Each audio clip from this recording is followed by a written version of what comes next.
So, welcome to dear students. This is my new topic, that is springs. This topic is very, very important in your strength of material and also for design.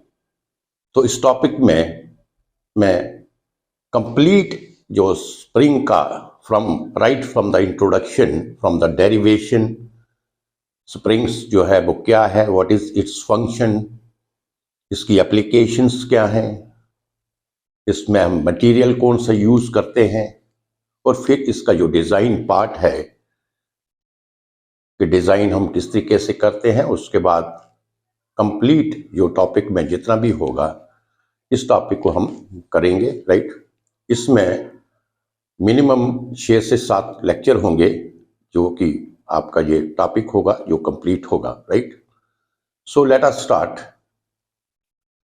The springs, that is in the mechanical design also. That topic is very important in the mechanical design, particularly for the professional examinations, for the gate examinations, UPSC examinations, and so this part, this topic ये cover करेगा आपका machine design का part भी, और strength of material में भी हम इसको पढ़ते हैं। तो इससे आप जो स्टूडेंट्स होंगे इसको बेनिफिट होगा स्ट्रेंथ ऑफ मटेरियल में भी और डिज़ाइन पार्ट में भी, right. So let us start. What are springs? इसका स्प्रिंग का डेफिनेशन क्या है? तो स्प्रिंग क्या चीज़ है, इसका पहले हम डेफिनेशन लिख लेते हैं and then we will explain. तो आप कह सकते हैं spring is defined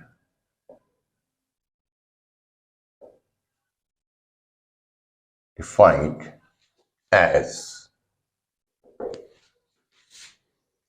its function is to distort, or you can say deform, under load and regain its original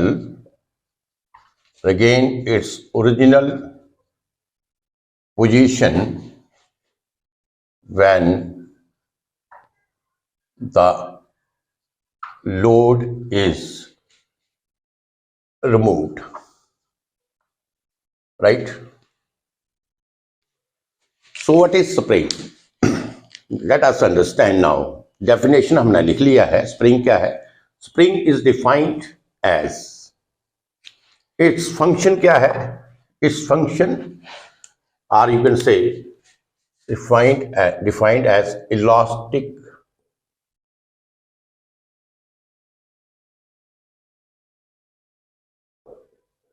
elastic body, right. Spring क्या डिफाइन करते हैं?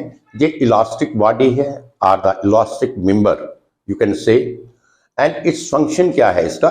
When we will put the load on the spring, और you can say tensile load और compressive load on the spring, when we will put the load on the spring, और you can say the spring is subjected to the load, then what happens? It will distort or deflect or deform, you can say, right, and regain its original position, or when we will remove the load, it will regain its original position without any deformation, you can say, right. So this is the definition of the spring. Let us understand. For example, suppose if I say, you know that although you can say there are most of the bodies are elastic in nature, most of the materials you can say they are all elastic in natures, but you cannot say that all these materials will behave as a spring, or all these material are the spring. Because the reason is spring will deform more as compared to the other elastic bodies. Material spring will deform more and it will attain its that expansion जो position है, that it will attain that position with greater elasticity or the elastic energy. जो expanded position होगी spring की, वो जो attain करेगा वहां पे जो इलास्टिक एनर्जी जो होगी या इलास्टिसिटी होगी, that is the greater. Suppose if I will से, I will just give the example of the bolt which is made of the same steel. अगर एक आपका हेलिकल स्प्रिंग है, कोई भी स्प्रिंग है जो कि स्टील का बना है, और वो स्प्रिंग जो है जब वो डिफॉर्म होगा तो वहां पे जो एक्सपेंडेड फॉर्म होगी स्प्रिंग की, उस पोजीशन के ऊपर it will remain there, it will attain that position with the greater elasticity और इलास्टिक एनर्जी. तो जो बोल्ट है, if it is made of the same grade of steel and if it is deflected by its original position से कितना deflect होता है, that is 4/1000. Suppose 4/1000, sorry, from its original position,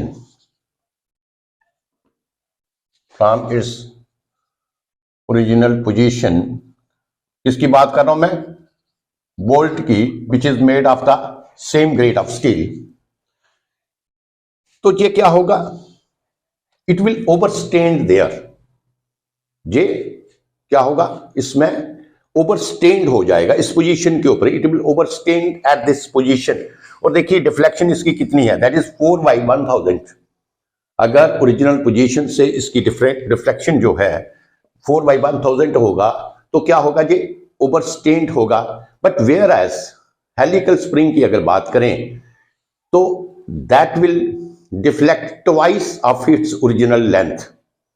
And the elastic energy, you can say, or the elasticity that is greater there, that will, you can say it is having the greater elasticity or the greater elastic energy.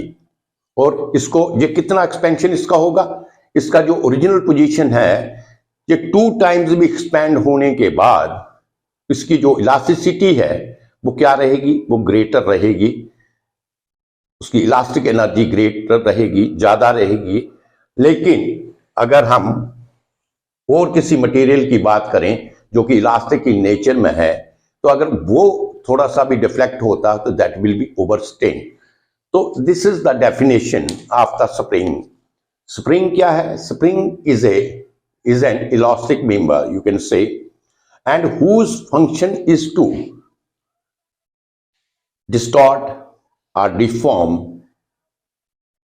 when it is under the load, and when we will remove the load it will regain its original position. ये अपनी original position को regain कर लेगा with the greater elasticity and elastic energy. You understand, ठीक है. तो this is the definition of the spring.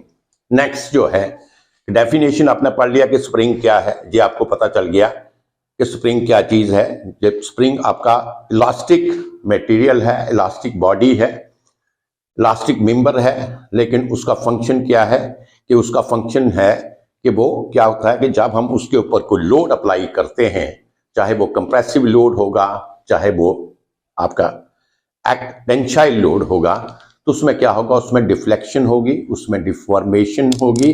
लेकिन जो एक्सपेंडेड उसकी लेंथ होगी, जो कंप्रेस्ड उसकी लेंथ होगी, वो वहां पे जो इलास्टिसिटी है, वहां पे जो इलास्टिक एनर्जी है, वो अपनी अटेन करेगा वहां पे, greater elasticity and greater elastic energy. And the second thing is कि स्प्रिंग जो है वो बाकी अगर मैं इलास्टिक मटेरियल्स की बात करूं तो उससे बहुत ज़्यादा एक्सपैंड हो सकता है, बहुत ज़्यादा उसमें डिफॉर्मेशन होगी when we will apply the load, right. When we will apply the load उसकी एक्सपेंशन जो है बहुत ज़्यादा होगी as compare to the other elastic materials, right. तो जैसे एग्जांपल मैंने दिया कि if in case of the helical spring, you can say that will be expanded twice to its original length, and it will attain there with a greater elasticity, or you can say elastic energy. और साथ में मैंने कहा कि अगर दूसरा मैं कोई मटेरियल लेता हूं, जैसे मैंने बोल्ट का एग्जांपल दिया, which is also made of the same steel, same grade of steel, और अगर उसका इतना सा भी एक्सपेंशन होता है ऑफ इट्स ओरिजिनल लेंथ 4/1000, तो it will be overstrained, right. So this is about the definition of the spring. First thing which you have to understand कि spring क्या चीज है, और इसको हम जो बाकी इलास्टिक मटेरियल हैं उनसे हम किस तरीके, क्योंकि इसको भी मैंने कहा था कि this is elastic body, right, this is elastic body. So there are the number of elastic materials, right, बहुत ज्यादा इलास्टिक मटेरियल हैं. तो हम सभी इलास्टिक जो मटेरियल्स हैं उसको हम स्प्रिंग को स्प्रिंग नहीं बोल सकते, राइट. क्यों नहीं बोल सकते? This I have told you, right. अब इसकी कुछ एप्लीकेशंस हैं कि स्प्रिंग हम कहाँ पे यूज करते हैं, थोड़ा बहुत इसकी एप्लीकेशंस. बिकॉज ये जो मेरा फर्स्ट लेक्चर होगा, दिस इज इंट्रोडक्शन होगा, और ये थ्योरेटिकल टाइप का होगा, जिसमें आपका स्प्रिंग की डेफिनेशंस दी जाएगी, ये एप्लीकेशंस कहाँ पे यूज होता है, कहाँ पे हम इसको यूज करते हैं. उसके बाद टाइप्स ऑफ द स्प्रिंग्स होंगी, कितने टाइप्स के स्प्रिंग्स हैं, मोस्टली हम कुछ टाइप्स यहाँ पे डिस्कस करेंगे जो इंपॉर्टेंट हैं. और उसके बाद मटेरियल हम कौन सा यूज करते हैं, किस तरीके से जो मटेरियल है क्या यूज करना चाहिए, and then the other parameters which are required, very important parameters which are required for the design of the spring. तो इस तरीके से ये धीरे धीरे आपका लेक्चर्स चलते जाएंगे. तो जो मेरा अपना असेसमेंट है, I think it will take minimum 6 to 7 lectures, जिसमें आपका कंप्लीट स्प्रिंग का इंट्रोडक्शंस भी हो जाएगा. उसके बाद जितने भी इसके डिजाइन्स हैं, design of the helical spring होगा, उसके न्यूमेरिकल्स होंगे, इसी तरीके से design of the leaf springs, numericals वगैरह होंगे. तो ये सारी चीजें जो भी इसमें लेक्चर्स में जितना भी कंप्लीट होगा, जितना भी होगा, maximum I will give the material, maximum I will give the material, I will not leave anything.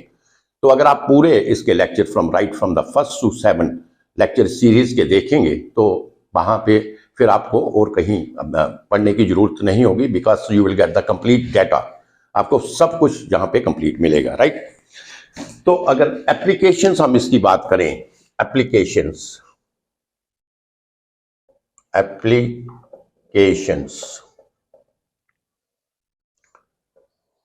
First जो है एप्लीकेशन मैं कहूं कि it is used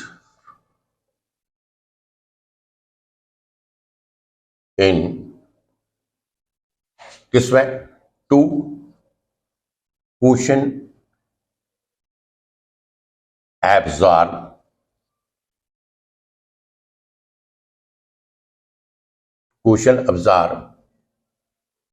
to control energy, to cushion absorb to control energy, right, absorb control energy.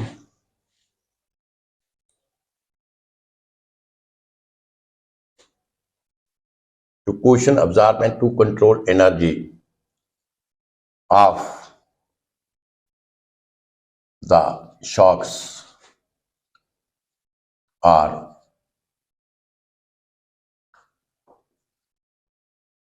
vibrations.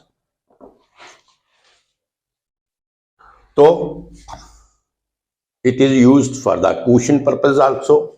It will absorb, control the energy. किस case में? जब shocks waves हमारी produce होती हैं, शॉक्स के केस में.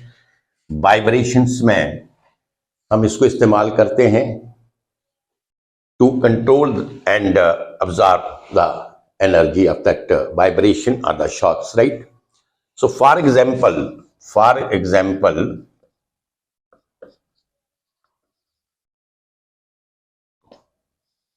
कुछ एग्जाम्पल्स दूंगा मैं.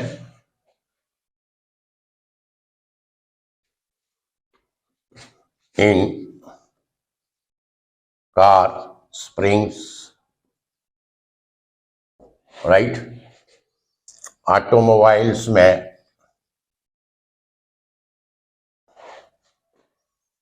ऑटोमोबाइल्स में हम इसको यूज करते हैं, जो हैवी व्हीकल्स वगैरह है वहां पे स्प्रिंग को यूज किया जाता है, right. So you can say railway buffers,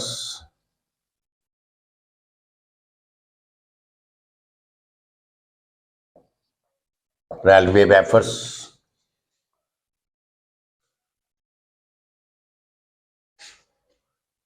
landing gear, landing gears जो आपका एयरक्राफ्ट के लैंडिंग गियर्स होते हैं, जब एयरक्राफ्ट को हमने लैंड करना है उस वक्त क्या होता है, वाइब्रेशंस बहुत ज़्यादा होती है, शॉक बहुत ज़्यादा होते हैं। Landing gears of aircraft, landing gear of aircraft and so on. Recoil system of the artillery, जो हमारा गन का रिकॉइलिंग सिस्टम होता है, जब हम गन फायर करते हैं, बुलेट फायर करते हैं तो गन क्या है, बैकवर्ड डायरेक्शन में होती है, उसमें शॉक के कारण, वाइब्रेशंस के कारण प्रोड्यूस होती है। उसको कम करने के लिए, उसको मिनिमाइज करने के लिए we use the spring there, और you can say the elastic motor drives, जो हमारी मोटर ड्राइव्स हैं, इलास्टिक मोटर ड्राइव्स, वहाँ पे स्प्रिंग को हम यूज करते हैं कि उसकी वाइब्रेशंस को मिनिमाइज करने के लिए, रिड्यूस करने के लिए। और you can say that it is used as vibration dampers. तो वाइब्रेशन डैम्पर्स का क्या मतलब हुआ कि वाइब्रेशंस को डैम्प करना, वाइब्रेशन को मिनिमाइज करना, उसमें हम इसको यूज करते हैं, right. So this is our first application कि कहाँ पे यूज करते हैं, to cushion, absorb, to control energy of shocks or vibrations, for example in car springs, automobiles, railway buffers, landing gears of aircrafts, and recoil system of artillery। फिर उसके बाद आप कह सकते हैं इलास्टिक मोटर ड्राइव, उसमें भी इस्तेमाल करते हैं। So there are so many applications, there are so many applications. Even के हैवी व्हीकल्स में आप देखते हैं कि लीफ स्प्रिंग का हम इस्तेमाल करते हैं। आपके मोटर, बाइक, स्कूटर, हर जगह जो है स्प्रिंग का इस्तेमाल होता है to control the vibrations, to control the shocks, right. So ये हो गया इसका पहला एप्लीकेशन। सेकंड एप्लीकेशन की बात करूं मैं, तो this is your first application. Second application इसका क्या होगा, second application it is used, it is second, अगर मैं एप्लीकेशन की बात करूं, it is used for to apply the force, it is used to apply the force, right. कहां पे हम फोर्स को यूज करने में भी इसको हम इस्तेमाल कर सकते हैं, कुछ एग्जाम्पल्स दिया है। एग्जाम्पल्स क्या है, इन ब्रेक में हम, हमारा स्प्रिंग यूज होता है, right, in brakes, clutches,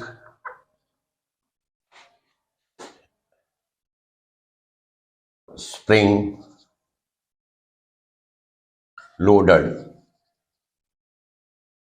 loaded balls, etc., right?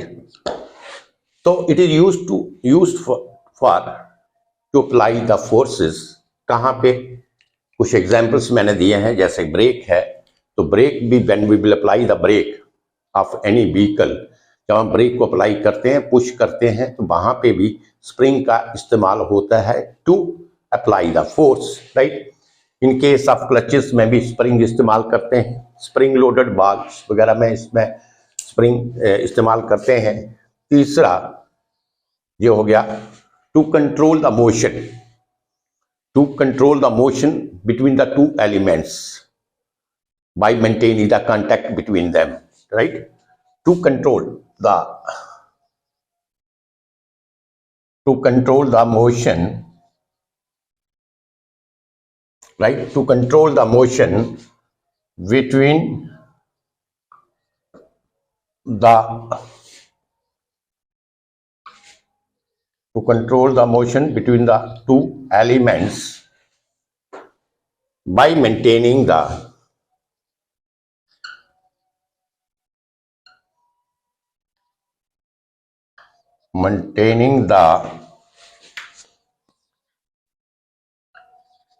contact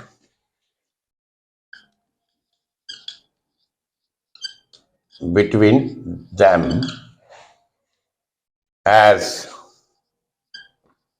in cam and followers. ये आपने पढ़ा है कैम एंड फॉलोअर्स। तो इसमें दो एलिमेंट्स के बीच में अगर हमने मोशन को क्या करना है, कंट्रोल करना है, तो it is also use there to by maintaining the contact between these two elements. Spring जो है दो एलिमेंट्स के बीच में अगर आप उनके मोशंस को अपने कंट्रोल करना है तो spring can also be use there. As for example, जैसे आपको पता है कैम एंड फॉलोअर्स के केस में हम यूज करते हैं, right, cam and follower, right. तो इसमें भी स्प्रिंग का इस्तेमाल होता है to control the, you can say to control the motion between the two element. This is the another application.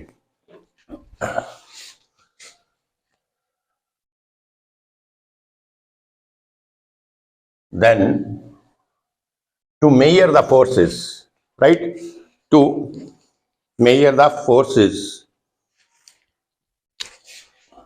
suppose to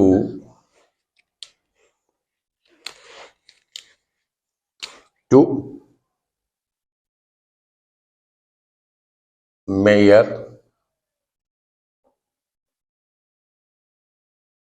the forces, ये आपने देखा होगा कि स्प्रिंग जो है, अगर स्प्रिंग बैलेंस की बात करते हैं तो स्प्रिंग बैलेंस में क्या होता है, स्प्रिंग लगा होता है और वहां पे हम क्या करते हैं, चीजों का वेट मेजर करते हैं, उनका लोड मेजर करते हैं, मींस लोड मेजर करते हैं, वेट मेजर करते हैं, फोर्सेस मेजर करते हैं as in case of the spring balance. फिर आप आ जाइए, सपोज करो आपने बड़े बड़े जहाँ पे मेयरिंग ब्रिज देखे होंगे, जहाँ पे जो हैवी व्हीकल्स हैं, लोडेड कंडीशंस में, अनलोडेड कंडीशंस में, उनका वेट हम मेयर करते हैं and then we will calculate the value of the material, amount of the material, weight of the material जो कि उसके बीच में हमने लोड किया होता है, राइट। तो इस तरीके से स्प्रिंग जो है टू मेयर द फोर्सेस, इसको हम forces means load, weight, forces को, वेट को, लोड को मेयर करने में भी इस्तेमाल करते हैं। For example,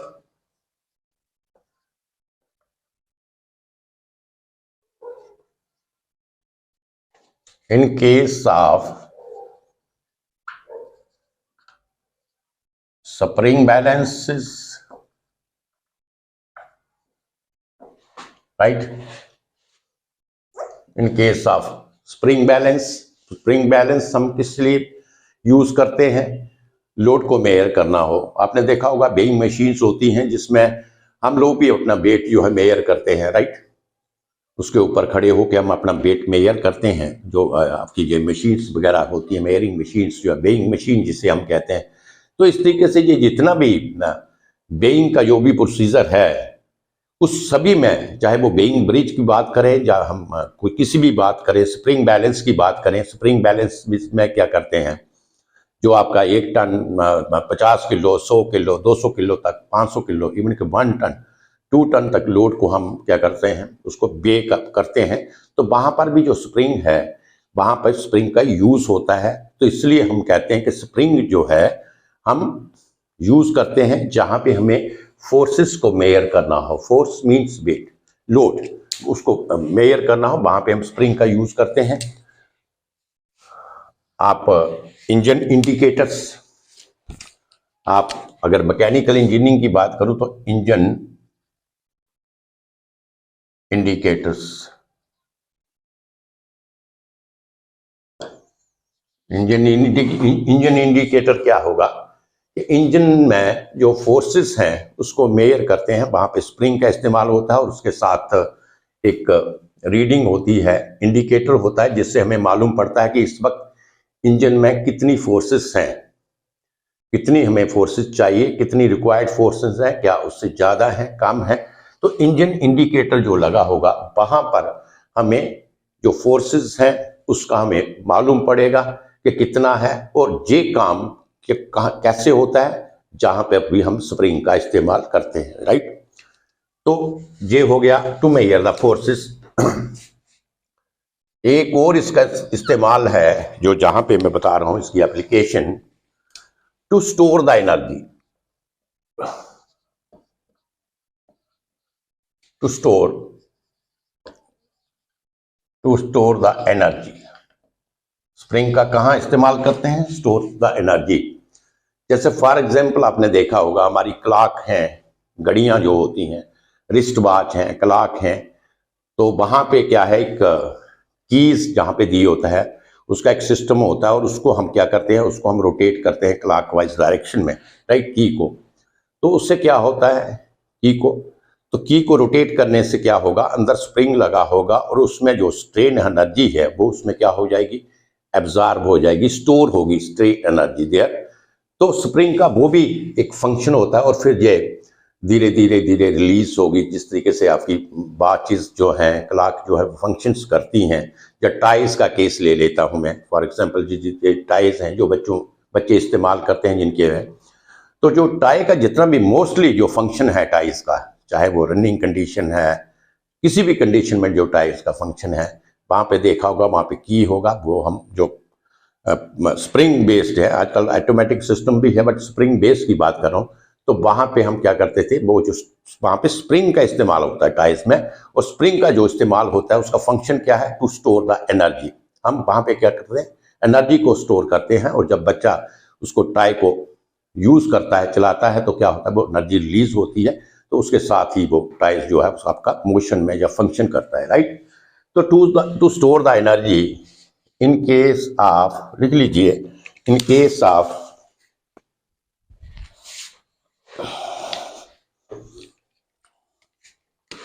to store the energy in case of watches,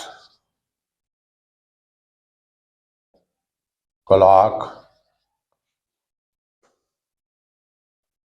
and ties, etc. Right? So these are few applications of the spring. These are few applications of the spring कि हम spring का कहाँ कहाँ पे इस्तेमाल करते हैं। तो आई थिंक आपको ये क्लियर हो गया होगा कि spring why it is so important mechanical engineering में। This is very important because spring का इस्तेमाल राइट फ्रॉम यू कैन से हर चीज में स्प्रिंग का इस्तेमाल होता है, चाहे वो हेलिकल स्प्रिंग हो, चाहे वो क्लोज काइल हो, चाहे वो ओपन काइल हो, डिफरेंट टाइप ऑफ स्प्रिंग का इस्तेमाल होता है। तो स्प्रिंग जो है वो उसकी applications, you can find numerous type of applications of the springs. तो फ्यू एप्लीकेशंस जो जैसे मैंने आपको बताया कि स्प्रिंग को यूज करते हैं टू कुशन, टू एब्जॉर्ब और control the energy in case of vibrations and shock, right. Shock और वाइब्रेशंस के केस में स्प्रिंग का मोस्टली यूज होता है, और ऑब्जर्व करने के लिए जो वाइब्रेशन होगी, ऑब्जर्व करने के लिए एनर्जी, या कंट्रोल जो एनर्जी होगी उसको कंट्रोल करने के लिए, वाइब्रेशंस को कंट्रोल करने के लिए, ऑब्जर्व करने के लिए हम इसका इस्तेमाल करते हैं।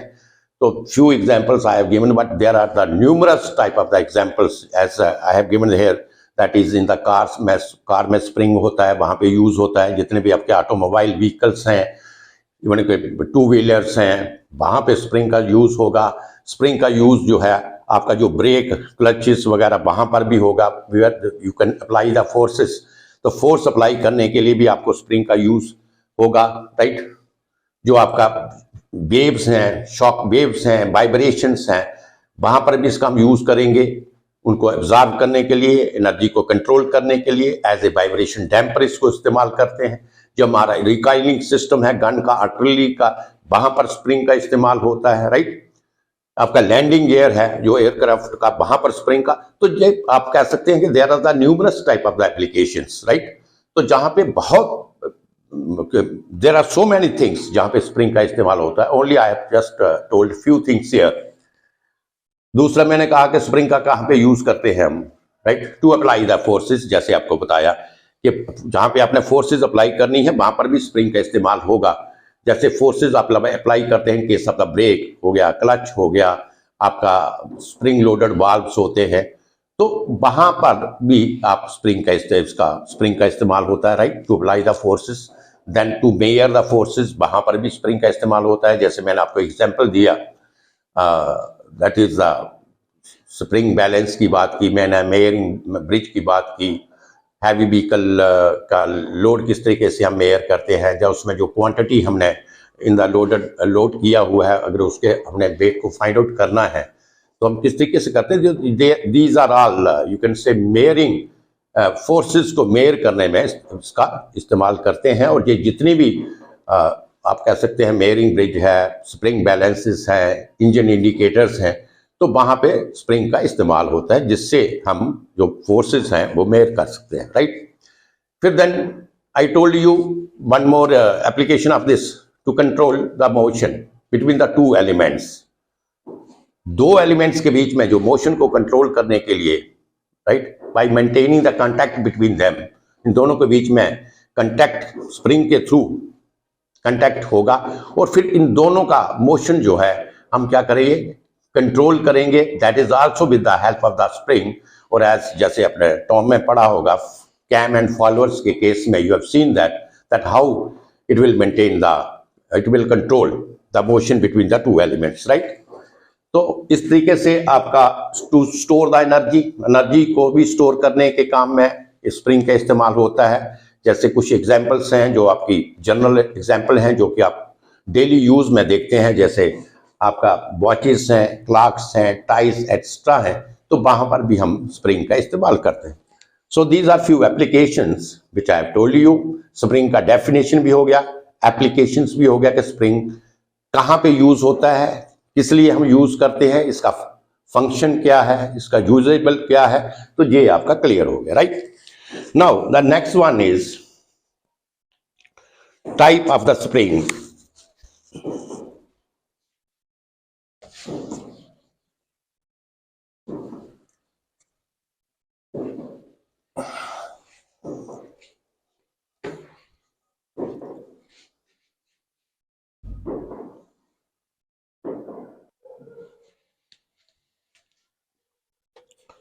Now the next one is types of the spring। अब इसका हम कुछ इंपॉर्टेंट टाइप्स के बारे में डिस्कस करेंगे। Types of the spring. The type of the springs you can say that is based according to their shape as well as the application of the load। शेप के बेस के ऊपर, चल लोड के एप्लीकेशंस के ऊपर इसकी कुछ टाइप्स हैं जो कि जहां पे हम वन बाय वन डिस्कस करेंगे। फर्स्ट आपकी टाइप है helical spring. First helical springs, right. Second बात करूं मैं, ये आपका क्या आ गया, कॉनिकल और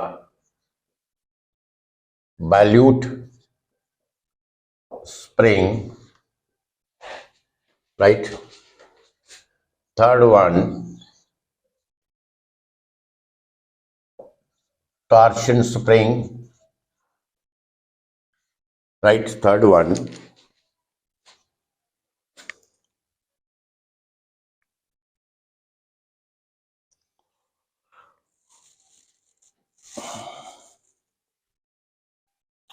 fourth one is leaf spring, fifth disc और डिस्क स्प्रिंग लिख ले, right, and the special type of springs। So these are some important types of the spring, but mostly the very important type of the spring, that is helical spring. This is the very important type of the spring, helical spring, as well as this conical or volute spring that is also used in the various applications. Torsion spring, leaf spring, तो जैसे आपको मालूम है कि leaf spring जो use होता है, इसकी जो सबसे बिगेस्ट एप्लीकेशन है वो क्या है, in the heavy motor vehicle, right. Heavy जो मोटर व्हीकल्स हैं, जैसे आपके ट्रक हैं, बसेस हैं और हैवी मोटर व्हीकल्स हैं, तो वहां पे हम लीफ स्प्रिंग का इस्तेमाल करते हैं to minimize the vibrations, shock, absorb the unwanted energy, shock vibrations, right. तो वहां पे इस्तेमाल होता है। डिस्क स्प्रिंग क्या है, तो वन बाय वन इनका हम ब्रीफ इनके बारे में पढ़ेंगे, ब्रीफ अंडरस्टैंड करेंगे कि क्या डेफिनेशन या ब्रीफ इनका एप्लीकेशंस क्या है, इसके बारे में वन बाय वन हम अभी डिस्कस करते हैं। Let us understand, just understand no helical spring की बात करें मैं, तो हेलिकल स्प्रिंग्स क्या है। First you understand what is helical spring. So the helical spring, or the spring is said to be helical, or the helical spring,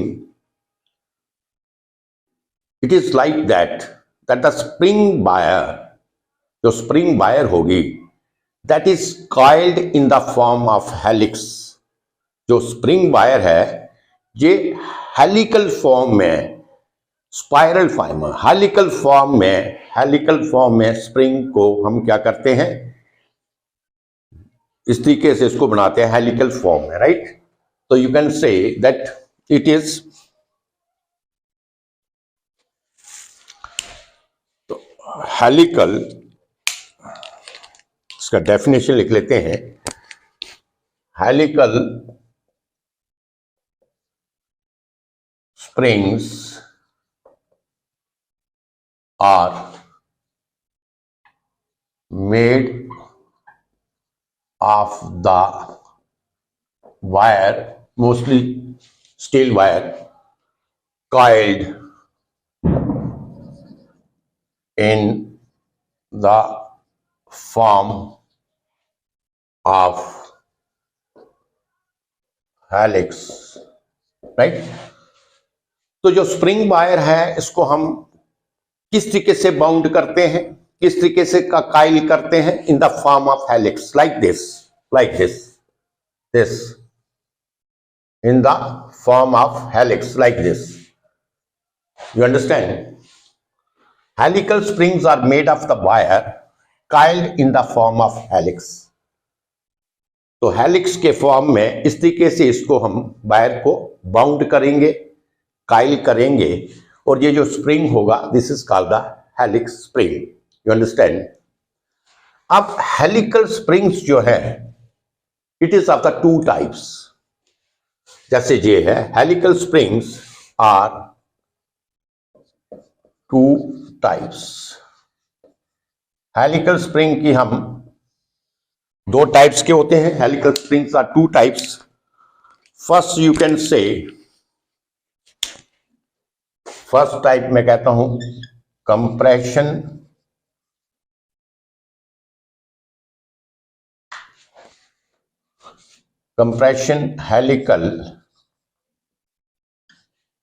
helical spring,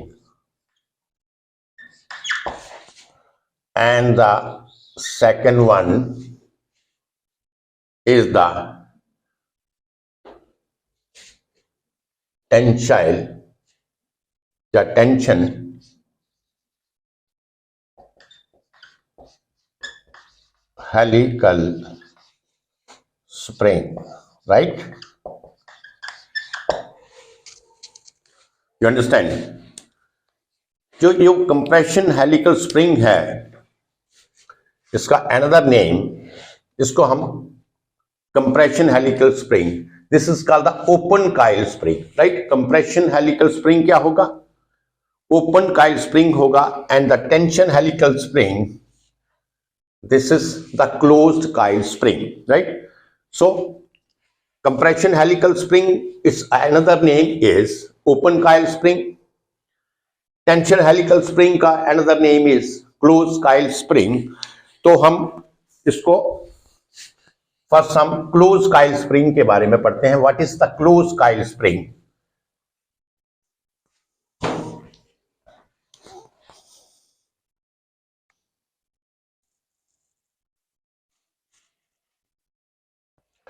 So close coil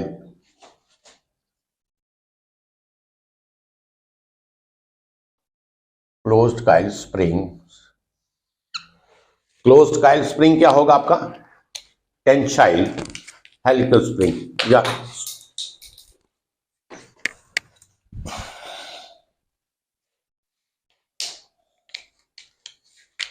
ये आपका हो गया ये वाला tension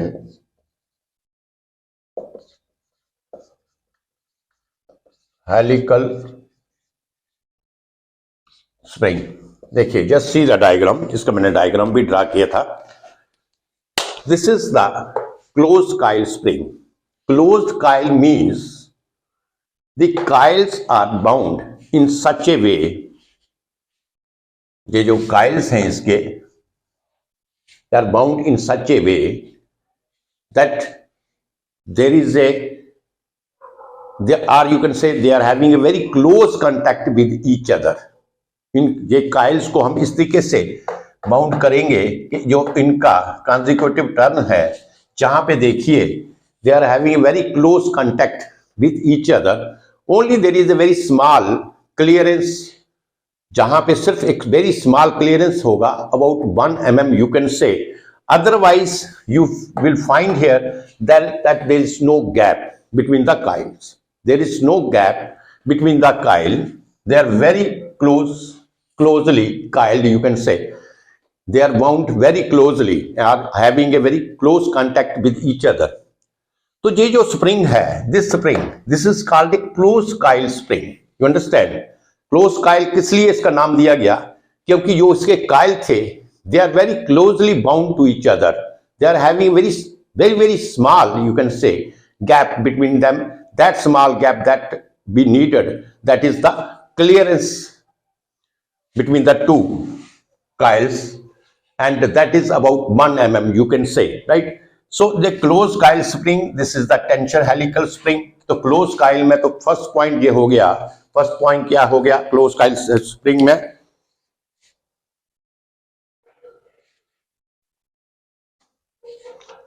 coils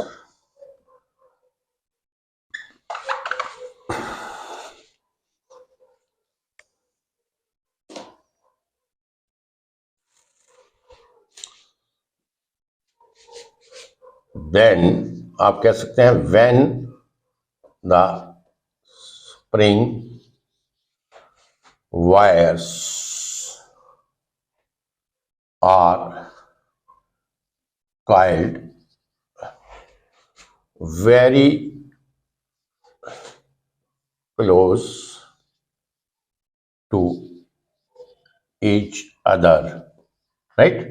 First point is when the spring wires are coiled very close to each other, right? You can say having a very small gap. Only clearance between them कितना होगा? Only clearance of 1 mm between the coil, right? तो ये आपस में बहुत ज्यादा closely काइल्ड होंगे.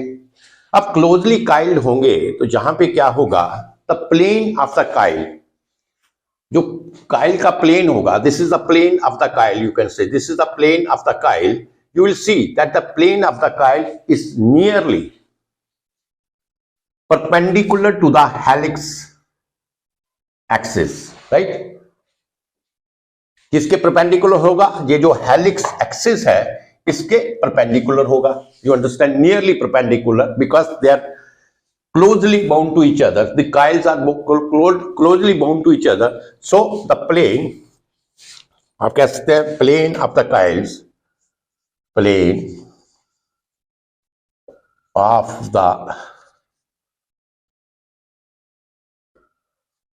planes of the coils are nearly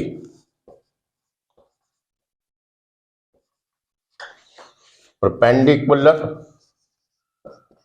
to the helix axis. किसके परपेंडिकुलर होगा? Planes of the coils nearly perpendicular to the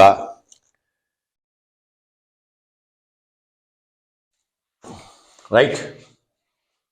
तो पहला ये हो गया planes of the coil, or you can say plane of the each coil कर लीजिए। Plane of the each coil, हर काइल का जो प्लेन होगा, plane of the each coil are nearly perpendicular to the axis of the helix. जहां helix axis, जहां axis of the helix इसके perpendicular होगा। फर्स्ट पॉइंट इज, तो इसको इधर लिखते हैं सेपरेटली, ये डेफिनेशन को मिटा देते हैं।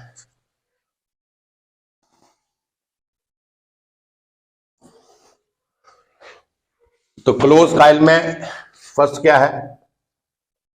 Plane of the coil, plane of the each coil, plane of the each coil is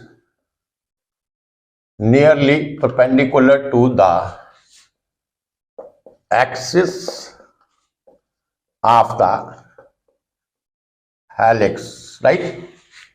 helix ये जो प्लेन ऑफ द काइल है, ये आपका प्लेन ऑफ द काइल है, this is the plane of the coil is nearly perpendicular to the axis of the helix. First point.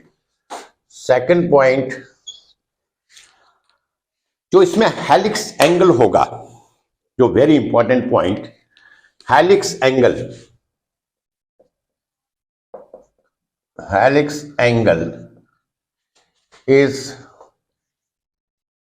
Less than 10 degree. Helix angle इस case में कितना होगा? 10 degree से helix angle इसका कम होना चाहिए, right? Helix angle is less than 10 degree.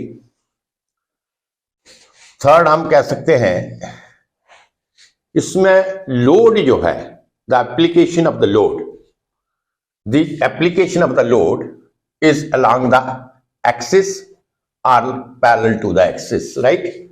जो एप्लीकेशन ऑफ द लोड होगा वो कौन सा लोड होनी चाहिए? जहां पे टेंसाइल लोड, जहां पे टेंसाइल लोड लगेगा, this is designed for the tensile load on the axis of the helix or parallel to the helix। जो लोड जो अप्लाई होगा जहां पे, ये क्या होगा? ये जो एक्सिस ऑफ द हेलिक्स है, चाहे तो इसके पैरेलल होगा या इस पर हम लोड अप्लाई करेंगे। You understand? तो देखिए फोर्थ, अब मुझे बताइए शेयर स्ट्रेस इसमें कौन सी प्रोड्यूस होंगी? And the wire is under the torsion. ये जो वायर है, cross section of the wire, ये आपका cross section of the wire है। Suppose if I will say this is the cross section of the wire,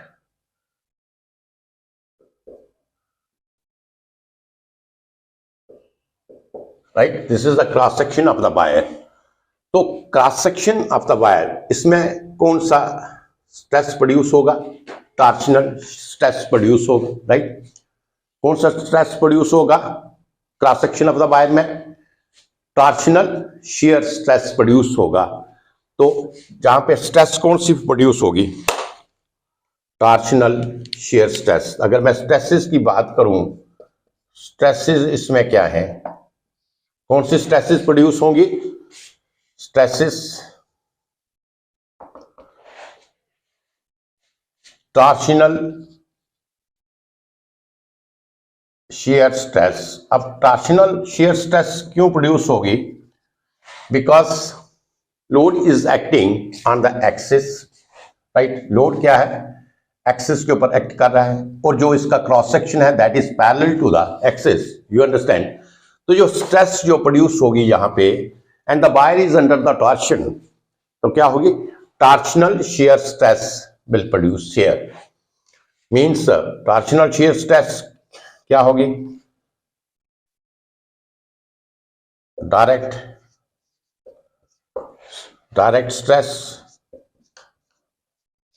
right, and torsional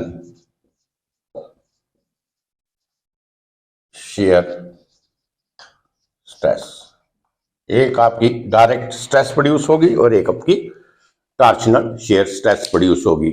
तो ये आपका आ गया close coil spring. Close coil spring में क्या है, क्लोज काइल स्प्रिंग में जो लोड हमारा जहां पे एक्ट करेगा वो देखिए टेंसाइल लोड ही एक्ट करेगा, कंप्रेसिव लोड जहां पे मोस्टली एक्ट नहीं करता है। रीजन क्या है, the coils are very closely bound to each other, you understand. तो जहां पे टेंसाइल लोड हम अप्लाई करेंगे, जैसे मैंने आपको बताया था, स्प्रिंग जो है शेप के अकॉर्डिंग और स्प्रिंग को हम लोड के अकॉर्डिंग भी इसको हम क्या कर सकते हैं, डिफाइन कर सकते हैं। इसकी टाइप्स को हम डिफाइन कर सकते हैं, डिफरेंट टाइप्स को डिफाइन। तो इस केस में आप देखिए, इस केस में ये जो आपका क्लोज काइल स्प्रिंग है, here the tensile load is acting here. Tensile load जो है इसके ऊपर एक्ट कर रहा है। And if I will take the case of this open coil spring, ये जो कौन सा स्प्रिंग है वो आपका क्लोज काइल है, this is open coil spring, right. इसके बारे में भी अभी हम पढ़ेंगे। तो ओपन काइल स्प्रिंग क्या है, कि ओपन काइल स्प्रिंग क्या है, the wire of the spring are bound in such a way, are coiled in such a way that there is a gap between the two consecutive turns, right? There is a gap between the two consecutive turns. Here you will see कि इसको इस तरीके से हमने किया है, जैसे ये मैंने किया है। तो ये आपका एक टर्न आ गया, ये दूसरा टर्न है, ये तीसरा टर्न है। तो here you will see there is a gap, there is a gap between the two turns, so there is a gap also, right? There is a gap between the two turns like this.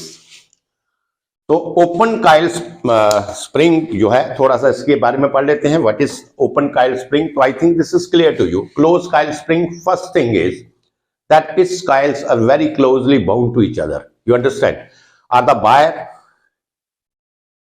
is very closely coiled to each other, right? तो इस तरीके से इसको bound किया जाता है कि इसकी वायर जो है that is very closely contact with each other, there is a very small gap between them, और you can say there is only the gap of the clearance about 1 mm, and rest the load which is acting on the close coil spring. ये किस load के ऊपर हम ज्यादा इसको function करते हैं, that is your this tensile load, right. इसमें टेंसाइल लोड जो है वो क्या होता है, एक्ट करता है। सेकंड मैंने इसमें बताया कि the plane of the coil, अगर हम देखें, क्योंकि ये इसमें गैप नहीं होने के कारण plane of the coil this is almost right angle to the axis of the helix, right. और इसका जो मैंने एंगल बताया आपको, helix angle, that should be less than 10 degree. इस तरीके से इसका ये था डिस्क्रिप्शन। और इसमें स्ट्रेसेस जो प्रोड्यूस होंगी वो कौन सी होंगी, direct shear stress and torsional shear stress, right. तो ये आपका आ गया क्लोज काइल। अब हम ओपन काइल की बात करते हैं, राइट। ओपन काइल स्प्रिंग क्या है, जैसे मैंने अभी आपको बताया कि ओपन काइल स्प्रिंग जो है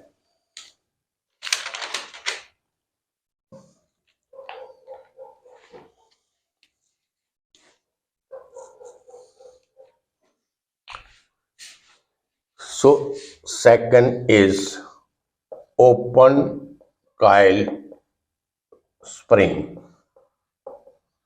ये मैं जो आपको दो टाइप्स के बारे में बता रहा हूं, this is the type of the helical spring. Helical springs are having the two different types, right. One is close coil spring and the second one is open coil spring, जहां इसको हम compression helical spring भी बोलते हैं। Compression helical spring किसको बोलते हैं, open coil spring को।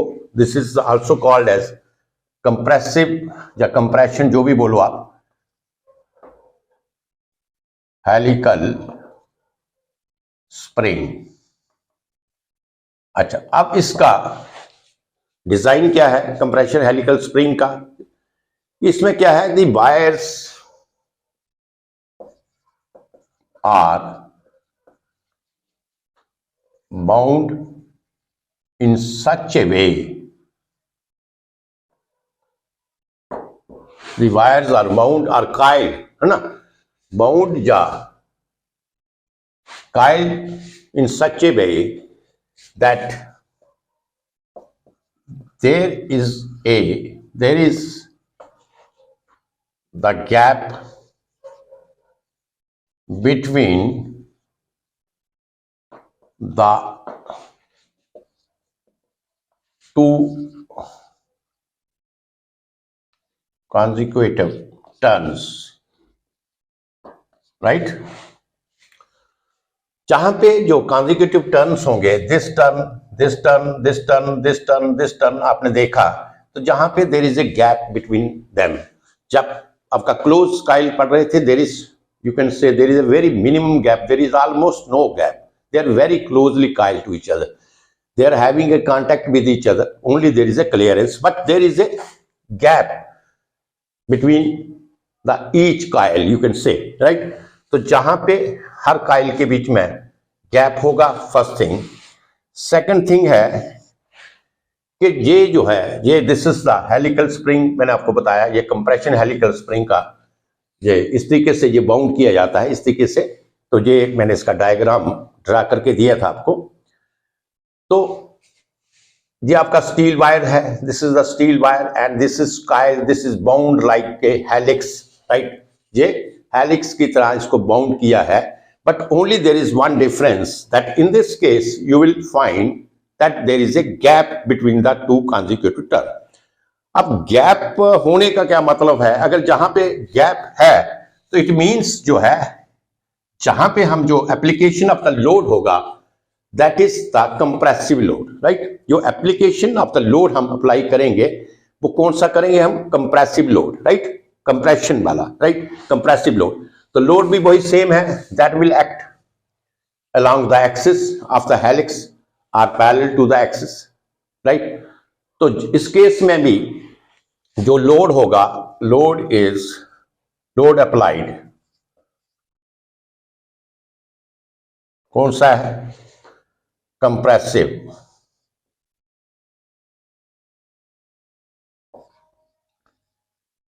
क्यों?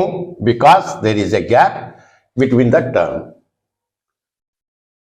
टर्न के बीच में गैप होने के कारण हम कंप्रेसिव लोड का इस्तेमाल करते हैं। और मोस्टली आपने देखा, आपका जितने भी व्हीकल्स हैं, सस्पेंशंस हैं, व्हीकल्स हैं, कार है, स्कूटर है, मोटरसाइकिल, तो इसमें जो हम स्प्रिंग जो यूज करते हैं, ये वाला स्प्रिंग यूज करते हैं, ओपन काइल स्प्रिंग यूज करते हैं, बिकॉज ये कंप्रेस होगा और कंप्रेशन होने से क्या करेगा? ये शॉक को ऑब्जर्व करेगा, यू अंडरस्टैंड, वाइब्रेशंस को ऑब्जर्व करेगा, शॉक को ऑब्जर्व करेगा। कुशन के केस में हम इसको यूज करते हैं। So there are numerous number of uses, open coil spring, right.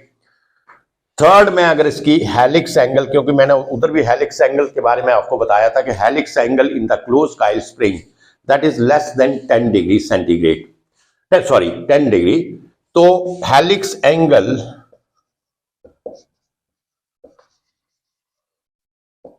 greater than 10 degree, it may be 15 degree, 20 degree and it may go up to 45 degree also, right। but जो basic हम लिख लेंगे, it is greater than 10 degree, right।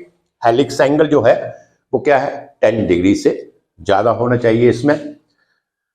फिर आ गया stresses produce, इसमें भी जो stresses हैं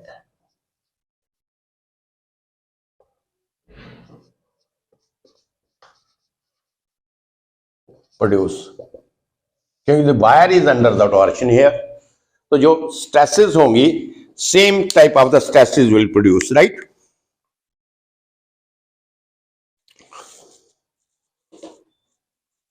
राइट, तो जहां पर भी जो स्ट्रेसेस होंगी वो क्या होंगी? टॉर्शनल शियर स्ट्रेस प्रोड्यूस होगी, because the wire is under the torsion. तो ये आपका आ गया हेलिक्स, इसके बारे में, types of the spring, helical spring के बारे में। तो helical spring they are very important one. इसका डिजाइन भी होगा, आपका मेन डिजाइन जो है इसका बहुत इंपॉर्टेंट है, और इसके पर्टिकुलर जो क्वेश्चंस हैं डिजाइन के, design of the open coil spring और the close coil spring, this is very important one. ये हम नेक्स्ट लेक्चर्स में करेंगे इसको। तो इसलिए इसको जो आपका फर्स्ट इसका इंट्रोडक्शन था कि यू मस्ट अंडरस्टैंड कि हेलिकल स्प्रिंग क्या चीज है। हेलिकल स्प्रिंग क्या है कि जो हम वायर है उसको हम क्या करते हैं, हेलिक्स के शेप में उसको हम बाउंड करते हैं, कॉइल करते हैं, इस तरीके से शेप में करते हैं, राइट। और डिफरेंस इन दोनों में क्या था कि जो आपका क्लोज कॉइल होगा उसमें जो बाउंड करेंगे हम वायर्स को, उनमें जो कांटेक्ट होगा turn to turn, that is very, you can say that is closely contact to each other. There is only a very small gap, you can say the gap of clearance between the two turns. But in case of this open coil spring, here you can say there is a sufficient gap between the two turns. We will bound the wire like a helix, same. And but there is only one difference, that there is a sufficient gap between that any two turns. इनके बीच में क्या होगा, sufficient gap होगा। तो इसलिए इसके ऊपर हम जो लोड अप्लाई करेंगे या किस लोड के लिए हम ज्यादा इस्तेमाल करते हैं, this is used for the compressive load. इसके ऊपर जो एक्शियल लोड होगा that is in compressive in nature, ये होगा। हेलिक्स एंगल मैंने उसको बताया था, that is less than 10 degree. इस helix angle is greater than 10 degree and it will go up to 15 degree, 20 degree like this. और stresses जो दोनों में है वो सेम स्ट्रेसेस प्रोड्यूस होंगी because the wire is under torsion. तो stresses वहां पे प्रोड्यूस सेम होंगी, torsional shear stress and direct shear stress, right? So this is your helical spring.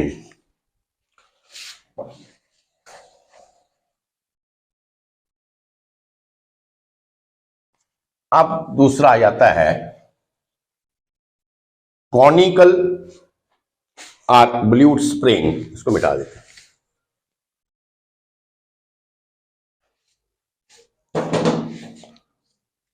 तो second is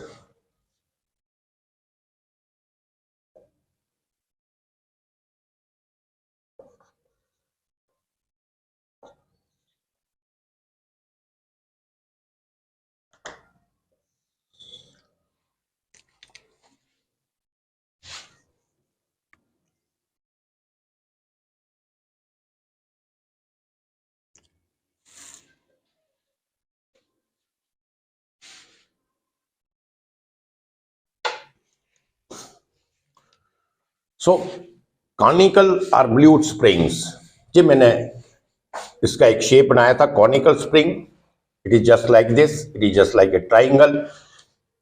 it is used in the special applications, you can say. Here you will see that the number of the turns they go on decreasing here, right. तो ऐसा इसलिए क्यों किया जाता है, because with the desired load हम spring rate that increases with the load is desired. The desired load के साथ spring rate इस केस में ये जो आपके number of turns जो है, number of coils जो है, in the decreasing, number of coils are decreasing, so thus the spring rate in this case that increases. तो इसके बारे में पढ़ते हैं conical spring।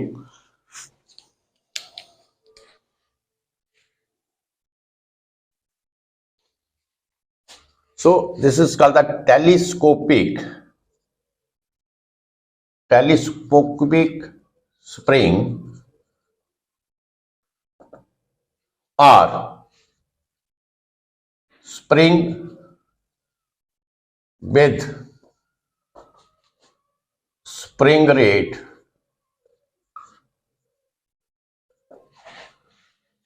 increases. Spring rate increases with the load is desired,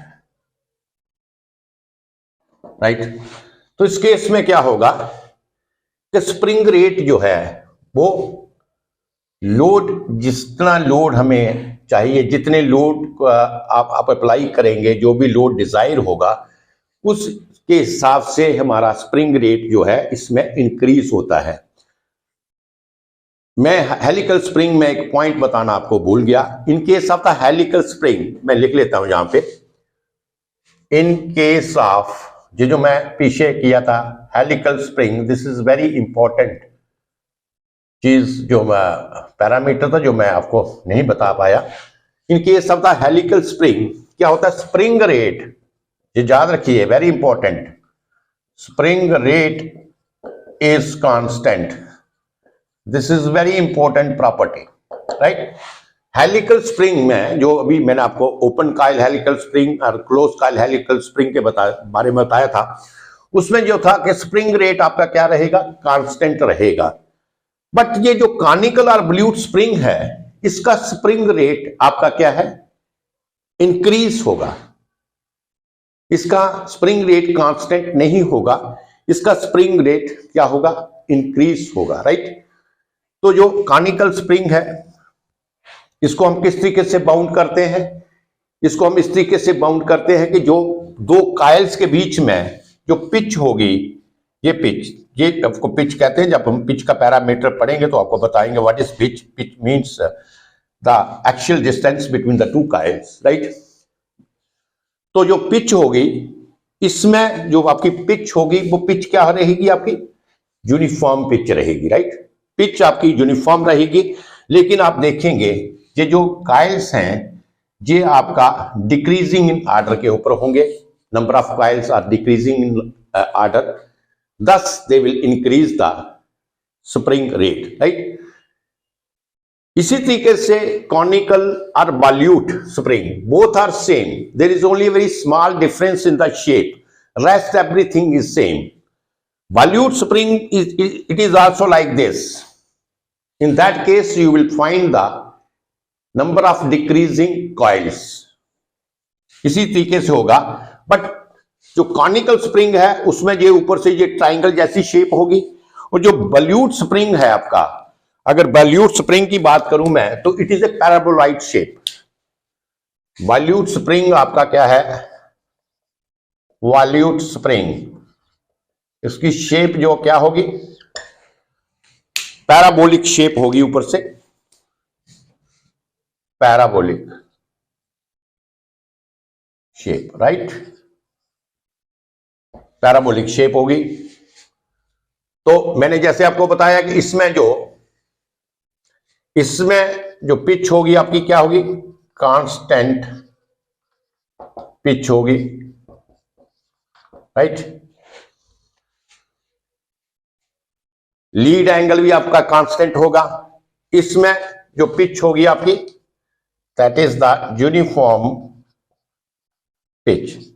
ये इस तरीके से बाउंड करेंगे कि इसकी जो पिच होगी, पिच क्या है, pitch is the actual distance between the two coils, axis of the two coil. जो actual distance between the axis of the two coils होगा, that is called the pitch. वो क्या है, दैट इज द पिच। तो इसमें जो pitch होगी, अगर अब मैं इसकी कॉनिकल और टेलीस्कोपिंग स्प्रिंग की बात करूं, telescoping means it is just like, इसकी शेप जो है टेलीस्कोपिक टाइप ऑफ शेप है। जहां पे आप देखें ये आपका डिक्रीजिंग ऑर्डर के ऊपर है, जो कॉइल्स आपके हैं, number of coils they are in the decreasing order, right. ये हमें किस लिए हमें ये इस तरीके से डिक्रीजिंग ऑर्डर में बनाना पड़ा कि number of the coils in the decreasing order, जो इंपॉर्टेंट इसका फैक्टर है, क्यों हमें बनाना पड़ा, that will increase the spring rate. Spring rate क्या होगा, number of coil decreasing, number of the active coil, you can say number of the active coil decreasing, thus increases the spring rate, you understand, this is only the difference। जहां पे spring rate, जो आपका helical spring था, वहां पे जो spring rate था वो क्या था, कांस्टेंट था।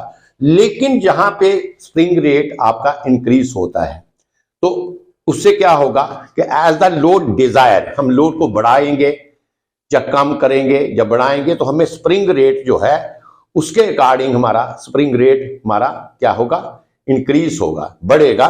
तो इसलिए ये हमारा जो आपका कॉनिकल और वॉल्यूट स्प्रिंग है, this is used in the special application. और खासकर कहां पे इसको यूज करते हैं, वहां पे बॉडी में यूज करते हैं, उस बॉडी को ये सपोर्ट करने में इस्तेमाल किया जाता है, यूज करते हैं जहां पे मास जो है बॉडी का क्या हो, बेयरिंग मास हो। बेयरिंग मास का मतलब है कि mass is not constant, mass will vary with respect to time. So this is about conical और बल्यूट स्प्रिंग। अब मैं टॉर्शन स्प्रिंग के बारे में थोड़ा सा बता देता हूं।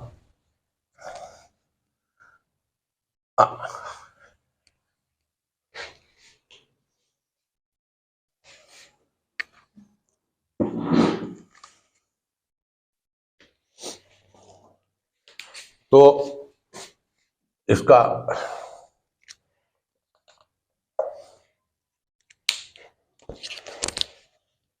इसमें भी जो मेजर स्ट्रेसेस प्रोड्यूस होंगी, मेजर स्ट्रेसेस इसमें कॉनिकल बल्यूट स्प्रिंग में, because the wire is under the torsion, तो जहां पे torsional shear stress will produce in the cross section of the wire. You understand? तो torsional shear stress होगी। अब आगे आपका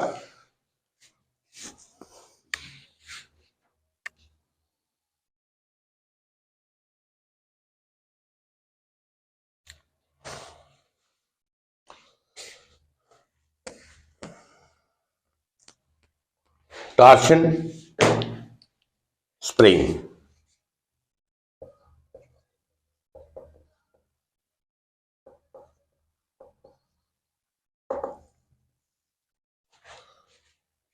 टॉर्शन स्प्रिंग भी आपका दो टाइप का होगा। It is of the two type, right. Torsion spring is of the two type, that is spiral type and helical type, right? So it is also used in the special application। ये भी special application में use होता है। helical type जो spring होगा, right? So helical type या spring जो होगा, the load will bind up the spring here। helical type में जब when we will apply the load, that will bind up the spring in case of the helical type, but in case of the spiral type, the load will increase the number of coils, right? तो जहां पे spiral type में क्या होगा, load जो है will increase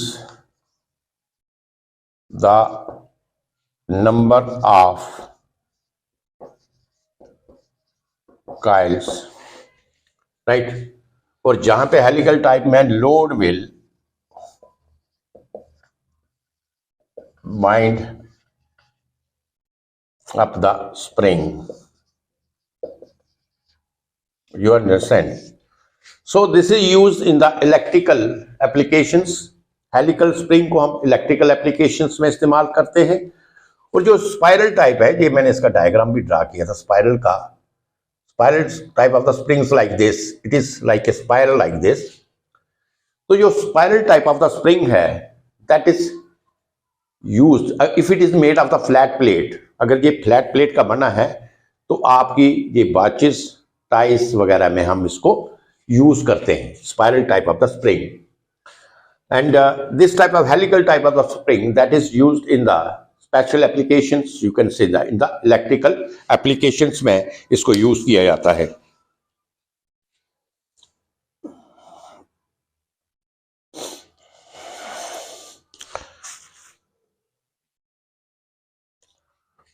right तो ये हो गया इसका मिनिमम। ये क्या है, टॉर्शन स्प्रिंग क्या है? This is of the two type, helical type and the spiral type.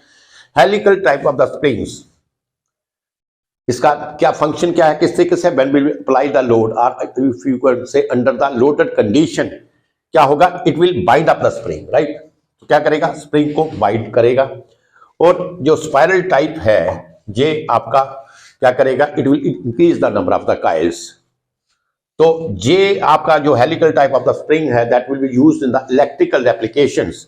And spiral type of the spring, if it is made of the flat plates, that is used in the clock and watches, right, extra. तो ये आपका हो गया torsion spring के बारे में। अब आ जाइए जहां पर भी को है, कौन सा है, टॉर्शनल शियर स्ट्रेस आपका प्रोड्यूस होगा because the wire is under torsion. अब लैमिनेटेड और leaf spring, laminated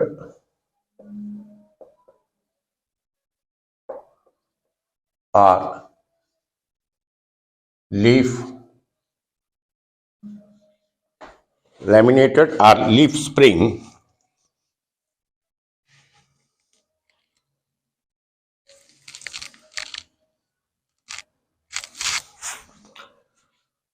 So laminated or leaf spring, they are very commonly used. You have seen that in the heavy vehicles, motor vehicles, trucks, buses, or the heavy vehicles.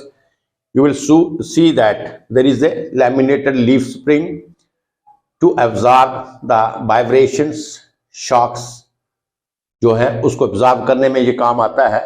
और laminated or leaf spring, it is made of the क्या होता है, flat plates होती है, ये आपने देखा है. It is made of the flat plates. इसका जब डिजाइन करेंगे तो आपको कंप्लीट बताएंगे.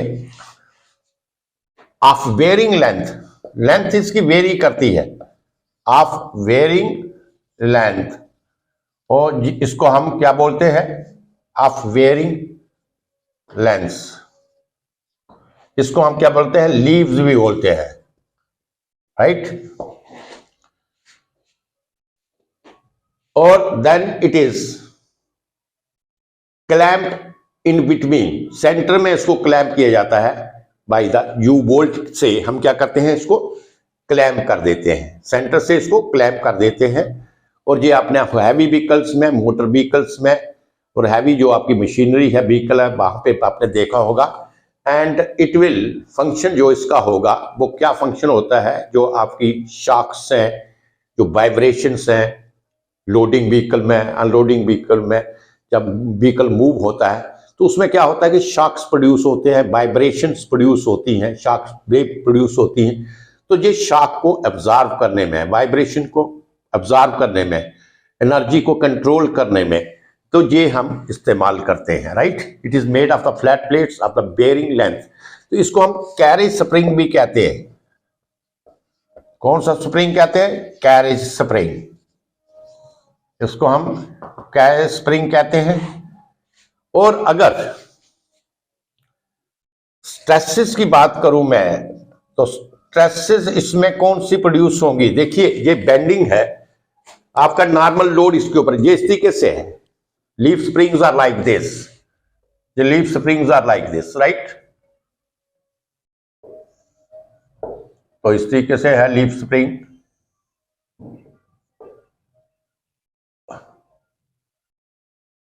So leaf springs are like this and it is clamped in between.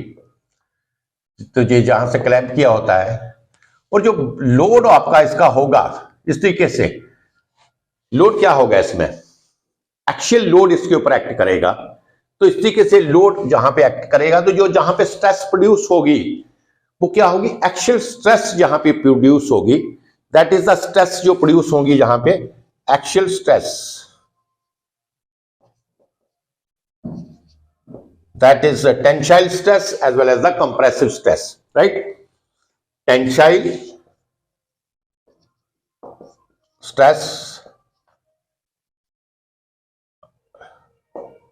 compressive stress,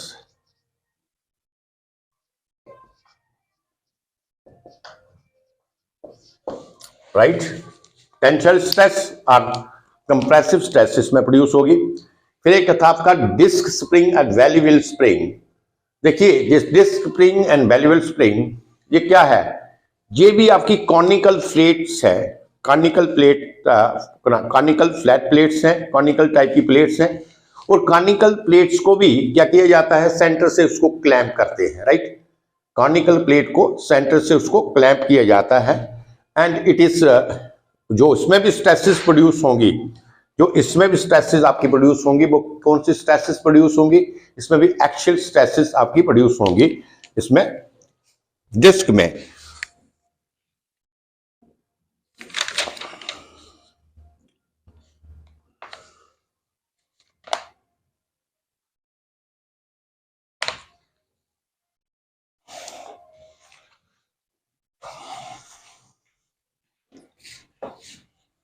right.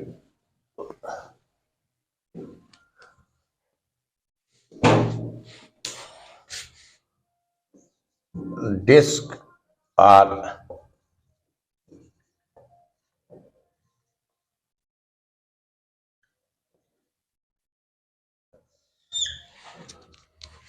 so J, it is made of the conical plate. It is made of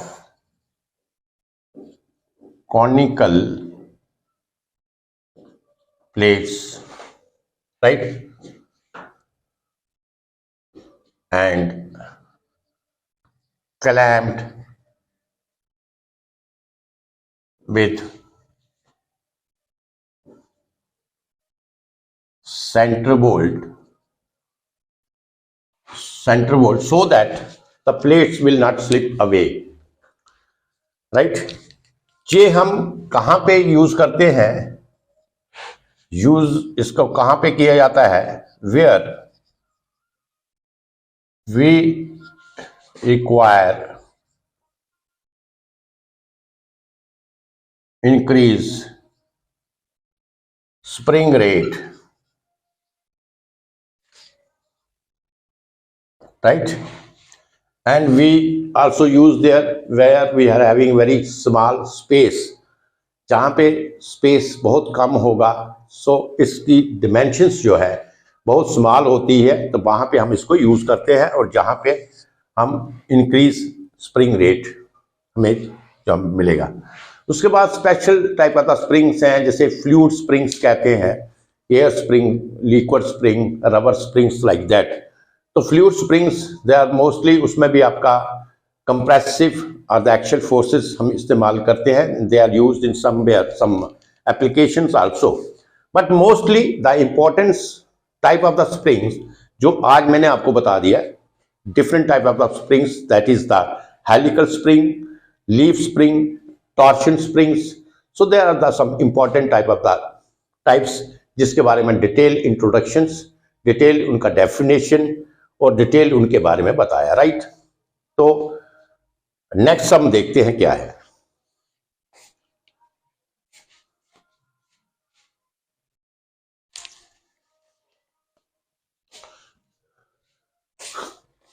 थोड़ा सा material के पास बारे में पढ़ लेते हैं, मटेरियल्स इसमें, क्योंकि ऑलरेडी लंबा लेक्चर हो गया ये।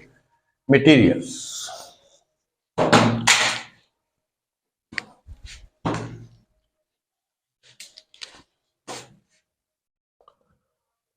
मटेरियल हम जो यूज करते हैं स्प्रिंग में, वो क्या होना चाहिए? सबसे इंपॉर्टेंट थिंग है, फर्स्ट जो मटेरियल की प्रॉपर्टी होनी चाहिए वो क्या है? Should have high fatigue strength. जो हम मटेरियल यूज करते हैं इसमें, उसकी फटीग स्ट्रेंथ हाई होनी चाहिए, first. Second, higher ductility,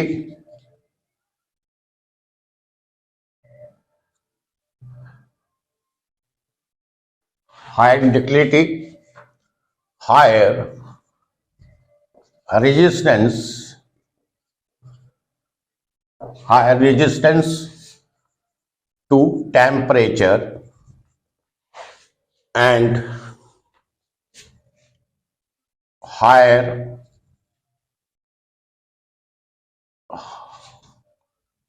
resilience, higher resilience of the material। resilience material का क्या होना चाहिए? हाई होना चाहिए, हायर रेजिलियंस। उसकी हायर कोरोसिविटी होनी चाहिए, material should be very high corrosivity इसकी होनी चाहिए, और क्रीप इसकी हायर होनी चाहिए, right?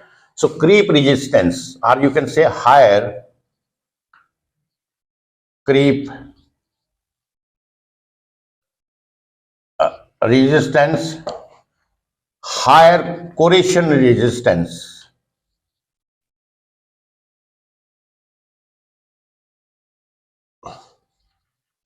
When we will use the material, when we have to choose the material for the spring, so these properties we must see that these properties should be there।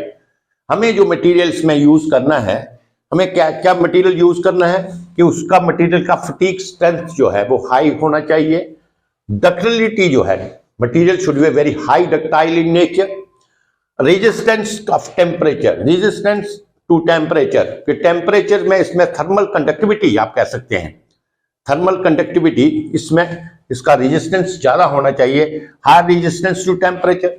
Resilience इसका higher होना चाहिए, higher creep resistance होना चाहिए, higher कोरिशन resistance होना चाहिए। तो ये कुछ बेसिक चीजें हैं जब when we have to select the material, तो जे क्वालिटी मटेरियल्स में होनी चाहिए, राइट। तो अब आ गया मटेरियल हम कौन सा यूज करते हैं। ये तो हो गया कि मटेरियल यूज करने के लिए हमें जो भी मटेरियल होगा उसमें ये क्वालिटीज, ये प्रॉपर्टीज होनी चाहिए। तो springs are made of, किसका बना है? springs are made of carbon, oil carbon steel wire,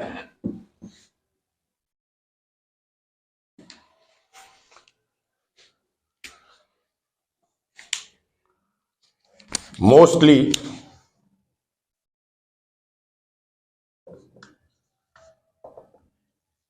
oil tempered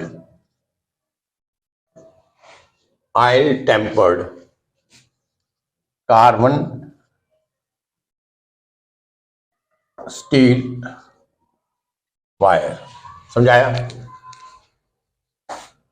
oil tempered carbon steel wire, this is the mostly we use the material for the spring। इसमें अगर मैं ratio की बात करूं तो कार्बन जो है, कार्बन कितना होना चाहिए? कार्बन शुड बी 0.62,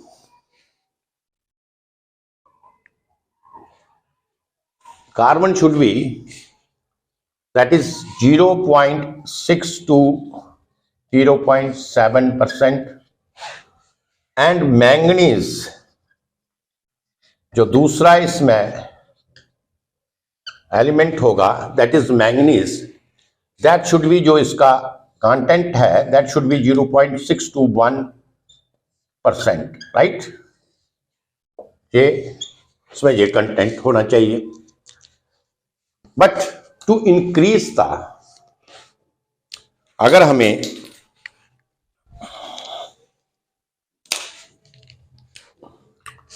इसके अलावा भी use the non ferrous,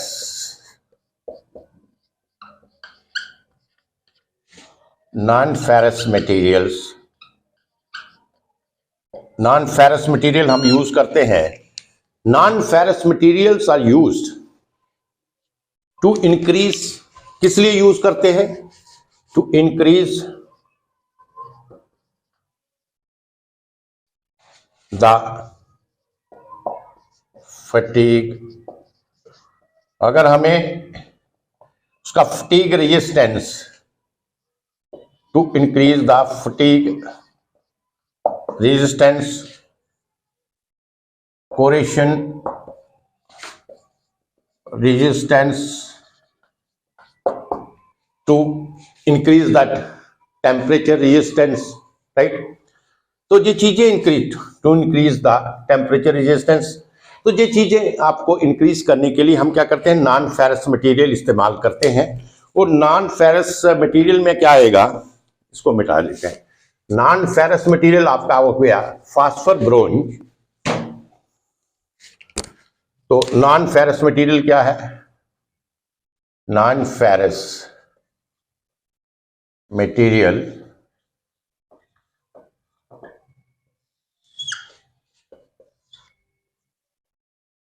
phosphor,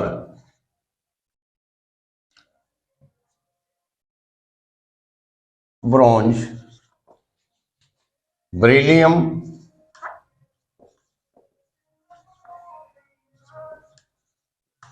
copper, monel metal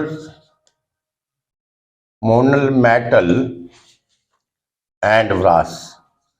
तो ये नॉन फेरस मटेरियल है these non-ferrous material we will use if we have to increase the fatigue resistance, corrosive resistance, to increase the temperature resistance. तो इन चीजों को increase करने के लिए means अगर हम ये कार्बन स्टील जो अपना लिया, ऑयल टेम्पर्ड कार्बन स्टील, और इसमें ये जो मटेरियल है इसमें ये डिफरेंस होगा कि ये मटेरियल में हमें ज्यादा ये जो क्वालिटी है मटेरियल की विच वी वांट कि हमारा फटीग रेजिस्टेंस ज्यादा होना चाहिए, हमारा कोरिशन रेजिस्टेंस ज्यादा होना चाहिए, हमारा टेम्परेचर रेजिस्टेंस ज्यादा होना चाहिए, हमारा क्रीप रेजिस्टेंस ज्यादा होना चाहिए. We can get these type of the you can say properties if we will use such type of material. अब देखिए इसके अलावा I will tell you that ये जो आपके स्प्रिंग वायर्स हैं,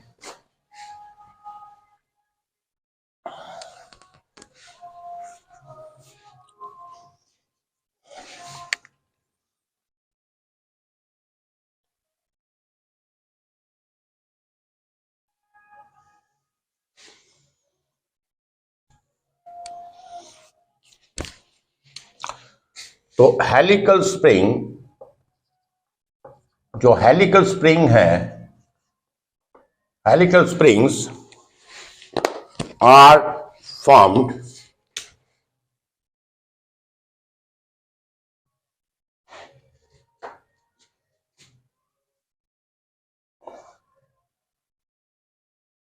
by the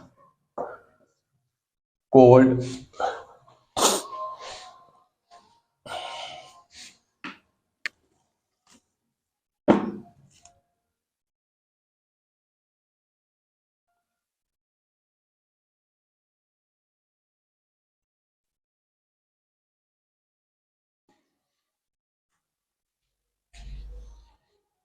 cold form or hard forming, hard formed, cold formed or hard formed, hard formed लिख लो, ठीक है ना. डिपेंडिंग अपॉन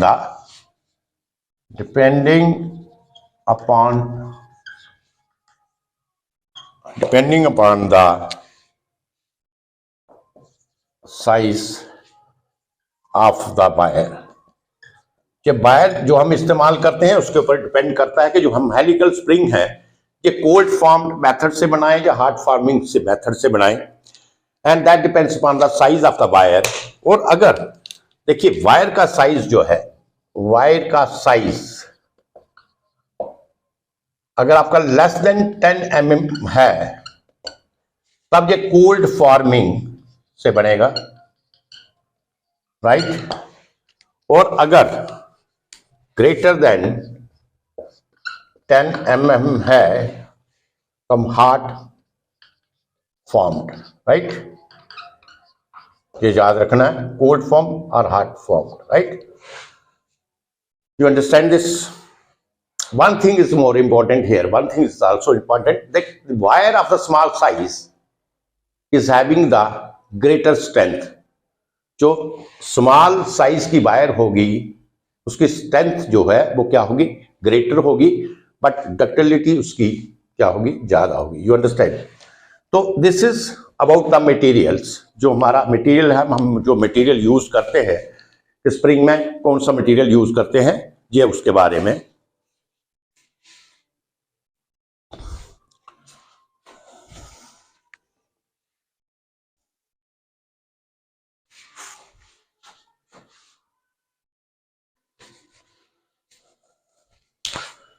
अच्छा, एक चीज और मैं बताऊंगा जहां पे मटेरियल्स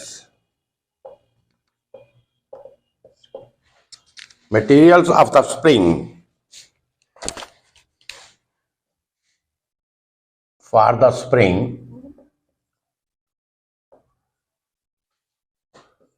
largely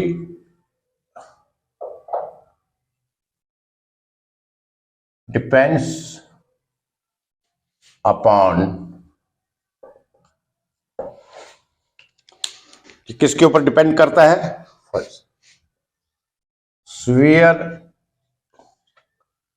सर्विस, ये भी हमें देखना है कि ये हमें किसके लिए यूज कर रहे हैं। स्प्रिंग स्फीयर सर्विस कंडीशन है, या मॉडरेट या एवरेज का कह सकते हैं, मॉडरेट और एवरेज सर्विस कंडीशन।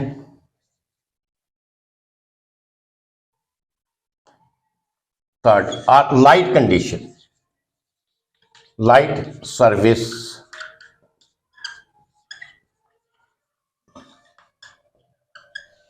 कंडीशन। अब ये स्फीयर सर्विस कंडीशन क्या है? What is the severe service condition? Severe service condition आपका हुआ है कि if you are using the, जहां पे आप स्प्रिंग को यूज कर रहे हैं वहां पे क्या है, there is a rapid continuous loading. जो लोडिंग आपकी है वो क्या है? रैपिड कंटिन्यूअस लोडिंग अगर आपकी होती है, स्फीयर सर्विस का लिख लीजिए, severe service condition, rapid continuous loading condition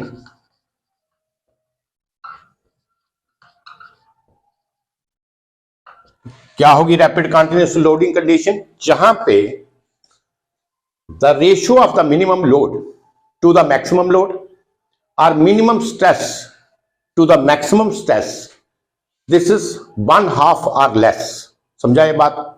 कि जहां पे जो रेशियो होगी, देखिए जहां पे फ्लक्चुएटिंग लोड की बात हो रही है, there is a fluctuating load, means load कहां पे लोड कर रहा है? Minimum to maximum, stress minimum से maximum. If the condition are like this, means minimum load, the ratio of the minimum load to the maximum load, this is 1/2 और less, उससे भी ज्यादा लेस हो, 1/2 है जब उससे भी ज्यादा लेस होगी, तो वो जो सर्विस कंडीशन है वो आपकी होगी सीवियर सर्विस कंडीशन। अब मॉडरेट और average service condition, that is also include the same service condition, वो भी आपकी सेम सर्विस कंडीशन होगी, but the difference is only there कि वो जो है इंटरमिटेंट ऑपरेशन होगा, that is not a continuous operation, that is a intermittent operation होगा, मींस थोड़ा रुक रुक के होगा कि 2 घंटे चलेगा, 2 घंटे रेस्ट होगा, फिर 2 घंटे कोई चलेगी, 2 घंटे रेस्ट होगा, that is a intermittent operation. This is a moderate average service condition. और लाइट सर्विस कंडीशन आपकी क्या होगी? वो ये होगी जहां पे जो लोड हम इस्तेमाल करेंगे सर्विस कंडीशन में, वो फ्रिक्वेंटली जो हमारा लोड होगा वो क्या होगा? स्टैटिक लोड होगा।